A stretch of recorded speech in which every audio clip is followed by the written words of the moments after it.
మీ ఇంట్లో మీ బిడ్డ వల్ల మీకు మంచి జరిగి ఉందా లేదా అన్నది మాత్రమే ఆలోచన చేయండి. మీ ఇంట్లో మీ బిడ్డ వల్ల మీకు మంచి జరిగి ఉంటే మాత్రం మీ బిడ్డకు సైనికులుగా మీరే నిలవండి అని చెప్పి సందర్భంగా కోరుతా ఉన్నా.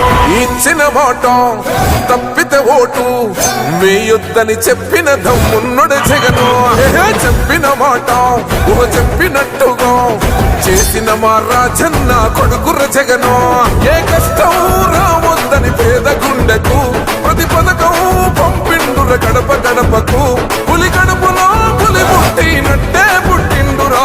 జెండలు జత కట్టడమే మీ ఎజెండా, జనగుండల గుడి కట్టడమే జగను ఎజెండా. బలిరా బలి బలిరా బలిరా, పులి వెందులలో పుట్టిందా పులిరా. కుర్చీల కూర్చోవడమే మీ ఎజెండా, కుర్చీ జనమే ఇవ్వాలన్నది జగను ఎజెండా. బలిరా బలి బలిరా బలిరా, పేద బతుకుల మార్చినది ఆ పులిరా. అన్న నువ్వే గెలిచేదయ్య యుద్ధం, నీ జెండనే మా భుజమున మోస్తాం. ఎవడొస్తాడని ఎదురుగా చూద్దాం, వైసీపీ జెండన ఎగరేస్తాం.